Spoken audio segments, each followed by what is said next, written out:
It's been a while since I've uploaded any sort of videos. I did have an idea in place that I would do regular videos over things that I'm interested in, things I'm not interested in, things I have opinions on, and things I don't.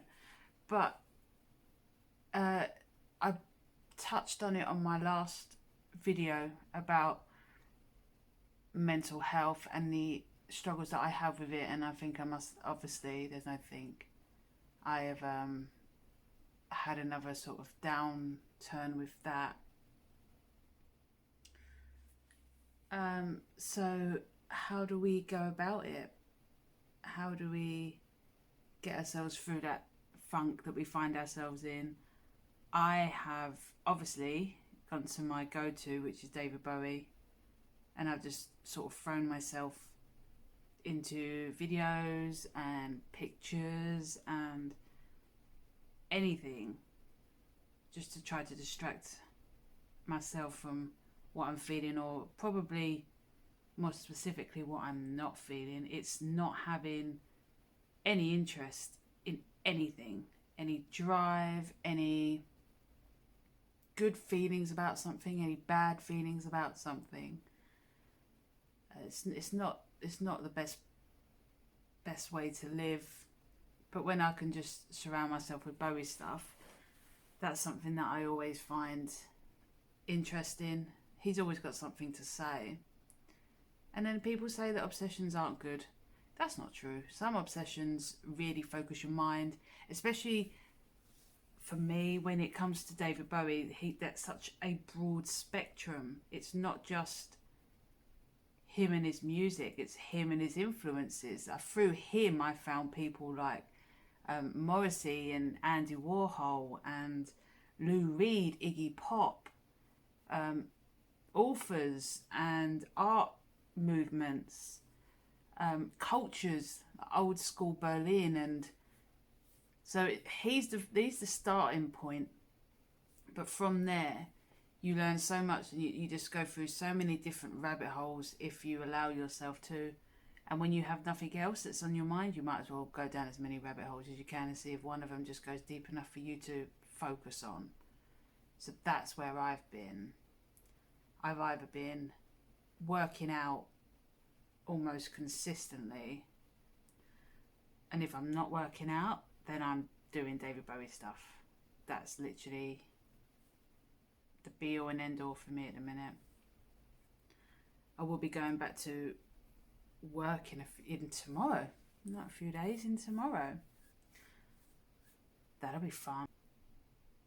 It's sad, it's disappointing. It's having done so much and fought so much and got through so much, for it to still be a thing at 35.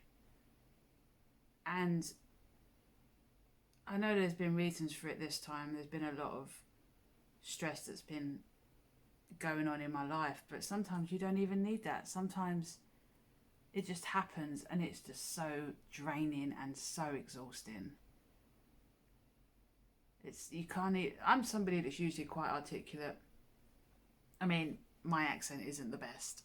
I don't pronounce my T's and H's properly. And my language is fairly basic. But I am articulate. I've done a lot of reading. I read a lot of philosophy. I read a lot of Oscar Wilde and Alan Bennett, Socrates, Plato. I know how to articulate myself well when I need to. And mental health has always been something that I really, really thought I would be able to articulate well, because I've lived it. I live it.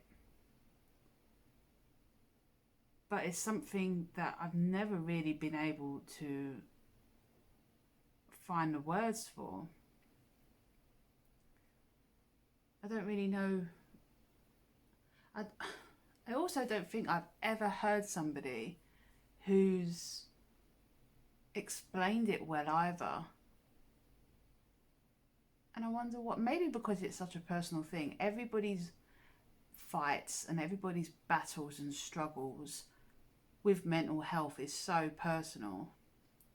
The triggers are different, the repercussions are different, the sense, the feelings that build up or don't are different to everybody. What might make some people feel terrible won't even affect the next person. And that's life. But mental health is probably even more focused in on that. And maybe that's why. So maybe I can only speak from my own experience. There was something that I saw in an interview today from David Bowie that made absolute sense to me. He said he's taken on so much of what he likes from other people.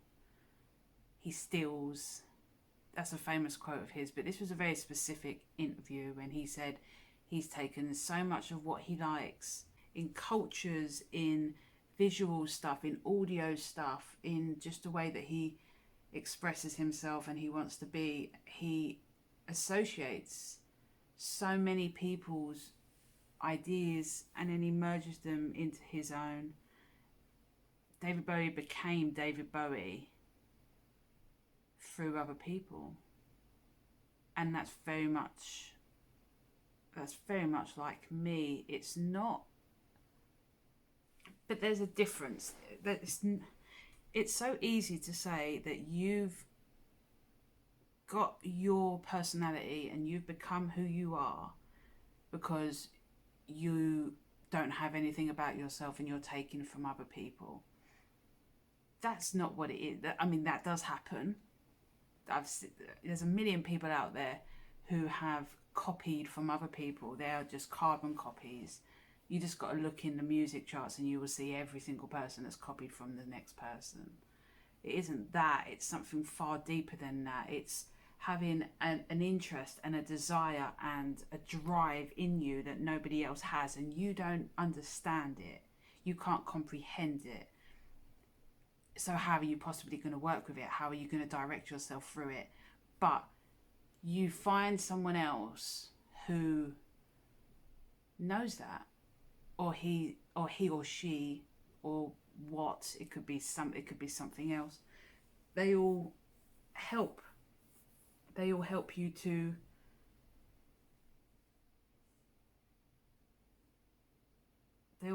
clear the way with where you're going or where you think you need to be with what you know. And that is very much the same with me. I've taken from Morrissey and the way that he lives with his mental health, and he will voice his opinions regardless of any sort of consequence. I think everybody that I admire and everything that I like, i.e. the art movements that I like, the politics that I like, the actors that I like, the musicians that I like, they've all got a sense of speaking without fear of repercussion. And I think that's very much like me as well. If I've got an opinion, I've got as much right to say it as anybody else. You don't need to hear it, but you're gonna. And then my favourite art movement is Viennese actionism. I can't really say it very well, I'm so sorry. And again, I discovered that through David Bowie and his 1995 album, where he was wrapped up in cloth and his characters were very bizarre, very violent imagery, and there was 4. I'm trying to remember this off the top of my head. I did absolutely no research. I just press record and we go from there. But there was, I think, 4 major artists that were a part of that movement, which literally lasted the smallest amount of time in Eastern Europe.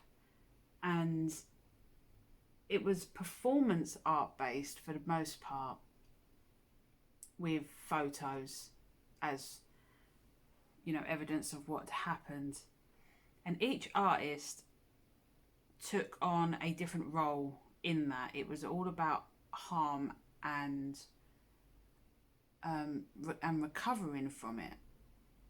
it branched off of, I believe it was probably the political circle at the time, and how Austria and places like that were living. So this art movement was very underground, and I think a lot of the artists went running, got arrested, just because of what they was trying to portray. And it was about rebuilding, it was about life.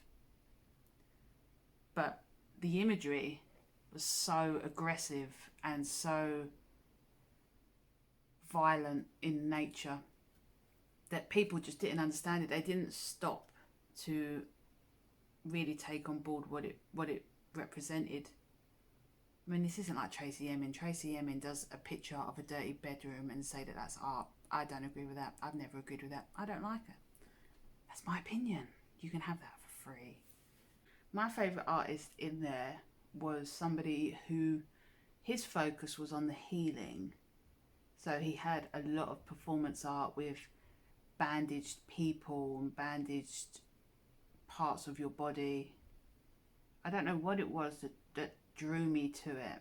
Obviously, I came onto it through David Bowie and the influence that he got from that. I have no idea what this is supposed to be, this video. I think this is my brain at the minute. There's nothing in it, but yeah, when I get on something, there is everything in it, and I can't find the time, and I can't find a way to figure it out. But I will, because I have done, and I will continue to. So be patient. I have to be patient. And this is just going to be my Bowie time.